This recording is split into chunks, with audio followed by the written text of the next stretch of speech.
নমস্কাৰ।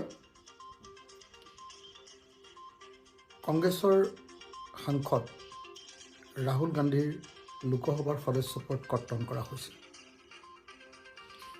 কালি গুজৰাটৰ চুৰাটৰ CJM আদালতৰ এটা মানহানিৰ গোচৰৰ ৰায়ৰ ভিত্তিত তেখেতৰ লোকসভাৰ সদস্য পদ খাৰিজ কৰা হৈছে। এয়া সম্পূৰ্ণৰূপে অগণতান্ত্ৰিক আৰু চোৰাচাৰিক এটা কাণ্ড। আমি কোনোপধ্যে ৰাইজৰ দলে এই কাণ্ডক সমৰ্থন কৰিব নোৱাৰোঁ। এটা মানহানিৰ গোচৰৰ ভিত্তিত সেইটো ক্ৰিমিনেল গোচৰো এনেকুৱা নহয়, ডাঙৰ কোনোবা এনেকুৱা দুৰ্নীতিৰ গোচৰ নহয় বা এনেকুৱা ধৰণৰ কোনো ক্ৰিমিনেল গোচৰ নহয়, এটা মানহানিৰ গোচৰ এটাৰ ভিত্তিত এনেকৈ এজন সাংসদ পদ খাৰিজ কৰা কথাটো অভূতপূৰ্ব। এনেকুৱা ধৰণৰ আনপ্ৰেচিডেণ্টেড আগতে নঘটা ঘটনা সংঘটিত কৰি বিজেপি চৰকাৰখনে আমাৰ দেশৰ গণতন্ত্ৰক হত্যা কৰিব খুজিছে।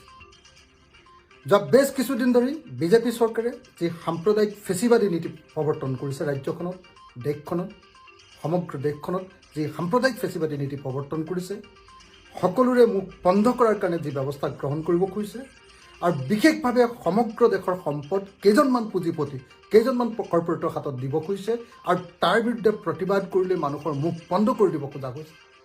সেই ঘটনাৰ পৰিণামৰূপে এতিয়া আমি ৰাহুল গান্ধীৰ সংসদ পদ এনেকৈ কৰ্তন কৰা দেখিবলৈ পালোঁ।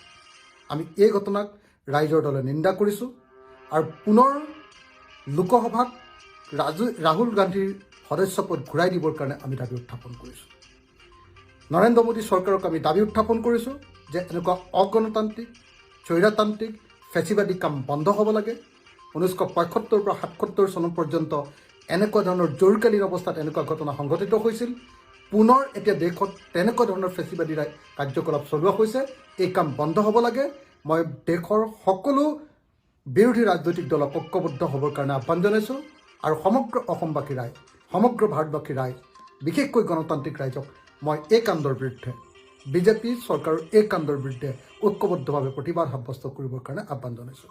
ধন্যবাদ। জয় অসম, ইনকলাব জিন্দাবাদ।